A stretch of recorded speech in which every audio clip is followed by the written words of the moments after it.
మీ అందరికీ 2026 new year blasting news ఒకటి చెప్పాలా. జియో, ఎయిర్టెల్, వొడాఫోన్, ఐడియా ఈ కంపెనీస్ అన్ని కూడా రీఛార్జ్ ధరలు భారీగా పెంచిపోతున్నాయి. 2026 జనవరి ఎండింగ్ లోపే ధరలు పెంచబోతున్నాయి నెట్వర్క్ కంపెనీస్.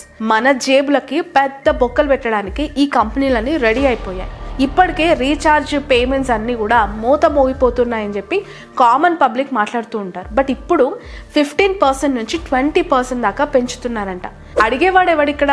వీళ్ళకి ఎంత ధైర్యం ఉంటే ఇలా పెంచుతారు? పుష్ప సినిమాలో సిండికేట్ వ్యాపారం చేసినట్లు ఈ కంపెనీలన్నీ కుమ్మక్కైపోయాయి. మూకుమ్ముడిగా ఒకేసారి అమాంతం ప్రైజెస్ పెంచేస్తూ ఉంటాయి. ఇక నుంచి ఎవ్రీ ఇయర్ ఇలాగే 20% హైక్ చేయబోతూ ఉన్నట్లు ఈ కంపెనీస్ స్పష్టం చేస్తున్నాయి. ఫైనలీ ఇండియాని దోచేసుకోవటానికి రెడీ అయిన ఈ టెలికాం కంపెనీల భాగోతాన్ని మీ ముందు ఈ వీడియో ద్వారా ఉంచబోతున్నాను. ఇలా ఈ కంపెనీస్ అన్ని ఎందుకు పెంచుతున్నాయి, దీని వెనకాల ఏం జరగబోతోంది, ఎంతవరకు ప్రైజెస్ పెరుగుతాయనేది మొత్తం క్లియర్గా ఎక్స్ప్లెయిన్ చేయబోతున్నాను ఈ వీడియోలో.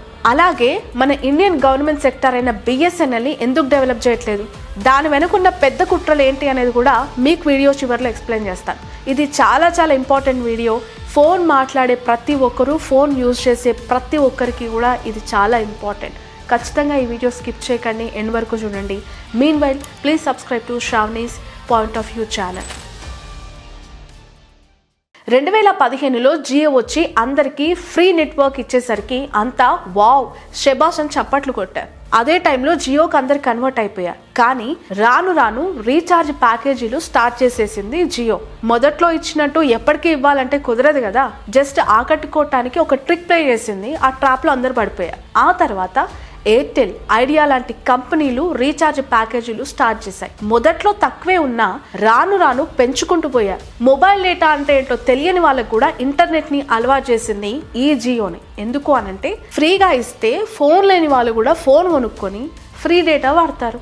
అందుకే జియో ఈ ప్లాన్ చేసింది. అలా ఇంటర్నెట్ కి అడిక్ట్ అయిపోయిన తర్వాత, పూర్తిగా అలవాటు అయిపోయిన తర్వాత ఇప్పుడు రీఛార్జ్ చేసుకోకుంటే ఎలా అనే పరిస్థితికి తీసుకొచ్చేసాయి కంపెనీలు. గంట సేపు మొబైల్ లేకుండా ఇప్పుడు ఉండలేకపోతున్నా. మీలో ఎవరైనా అలా ఉండగలుగుతున్నారా? లేదు కదా. ప్రపంచంలో ఇంటర్నెట్ ని ఎక్కువగా వాడుతుంది ఏ దేశమో తెలుసా? మన భారతదేశమే. లేచి నుంచి రాత్రి పడుకునేదాకా వర్క్ చేస్తున్నా, ఫ్రెండ్స్తో ఉన్నా, పార్టీలో ఉన్నా, మీటింగ్స్లో ఉన్నా, ఫంక్షన్స్లో ఉన్నా, ఎక్కడున్నా, చివరికి తింటున్నా, పడుకున్నా, ఆఖరికి బాత్రూంలో కూడా ఈ ఫోన్స్ లేకుండా మనం ఉండలేకపోతున్నాం. మన సిచ్యువేషన్ ఎలా తయారైంది అంటే we're addicted to internet data.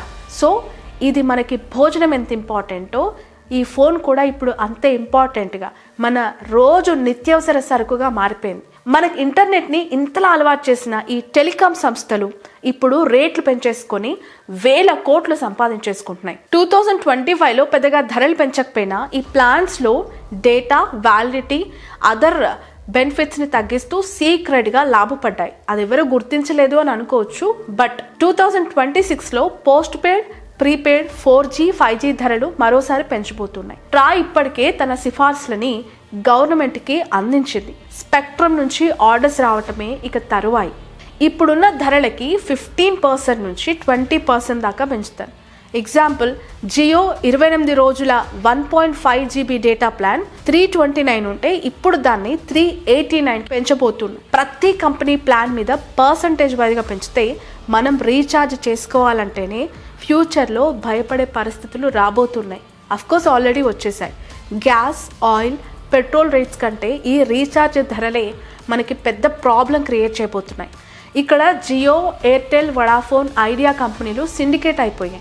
అంటే ఇక్కడ నేను ఇంత పెంచుకుంటాను, నువ్వు ఇంత పెంచుకో అని వాటాలు పంచుకున్నట్లు పనిచేసుకుంటూ ఉన్నాయి. ఎందుకనంటే ఒక కంపెనీ ధరలు పెంచితే ఆటోమేటిక్గా ఇంకో కంపెనీకి పోర్ట్ అవుతారు. టాప్లో ఉన్నవి ఈ 3 కంపెనీలే కాబట్టి ఈ 3 ఒకేసారి పెంచితే ఎవరి కస్టమర్లు వారికే ఉంటారు. అప్పుడు మనం చచ్చినట్లు వాళ్ళకి పెంచిన ధరలకి రీఛార్జ్ చేసుకోవాలి. అంటే ఎంత పెద్ద కుట్ర చేస్తున్నారో ఇక్కడ మనం క్లియర్గా అర్థం చేసుకోవాలి. ఎలాగో అందరికంటే ఈ జియో, ఎయిర్టెల్ కంపెనీలకి ఈ లాభాలు ఎక్కువగా ఉన్నాయి. వీళ్ళు ఎంత పెంచాలి అనే దానికి ఎలాంటి రూల్స్ లేవు. కేంద్రంలో ఉన్నది ఎన్డీఏ కాబట్టి జియోకి అడ్డు చెప్పే పరిస్థితులు లేవు.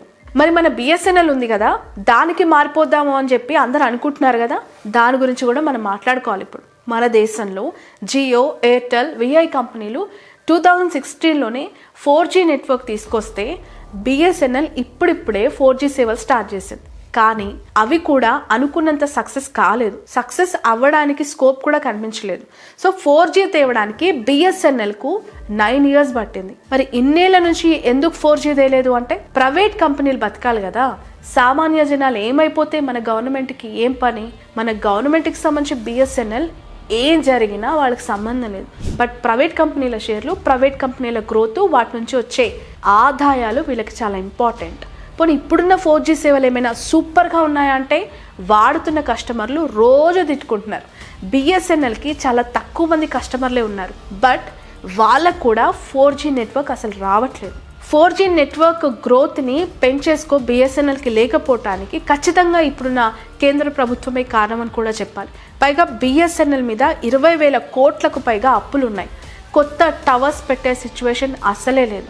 కేంద్రం దీనికి స్పెషల్ బడ్జెట్ ఇవ్వట్లేదు, నెట్టు రావట్లేదు అని చెప్పి టోల్ ఫ్రీ నెంబర్ కాల్ చేస్తే 10 రోజులైనా దాన్ని క్లియర్ చేయట్లేదు. ఇక ఫైబర్ నెట్వర్క్ తీసుకున్న వాళ్ళైతే ఎందుకు తీసుకున్నాం రా బాబు అనేలా ఉంది వాళ్ళ పరిస్థితి.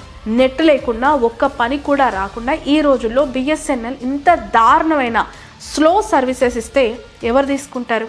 డబ్బులు ఎక్కువైనా నెట్వర్క్ స్పీడ్గా ఉండే ప్రైవేట్ వాళ్ళవే తీసుకుంటారు కదా. ఇక్కడ ఇంకో విషయం ఏంటో తెలుసా? ఈ బిఎస్ఎన్ఎల్ 5G తీసుకురావడానికి ఇంకా ఎన్నేళ్ళు పడుతుందో కూడా తెలియదు. అలాంటి సిచ్యువేషన్లో ఉంది. ఈలోపు ప్రైవేట్ వాళ్ళు 6G తీసుకురావడానికి రెడీ అయిపోతూ ఉన్నారు. ఇదంతా మనల్ని దోచుకునే ప్లాన్ అని చెప్పి స్పెషల్గా నేను చెప్పక్కర్లేదు, మీకు అర్థమై ఉండాలి. ప్రభుత్వ సంస్థని నిర్వీర్యం చేయడానికి ప్రైవేటు వాళ్ళకి దోచిపెట్టే ఈ పాలసీలు, ఈ డెవలప్మెంట్స్, ప్రభుత్వ నిర్ణయాలు మారనంత కాలం కూడా సామాన్యుల జేబులు ఖాళీ అవుతూనే ఉంటాయి.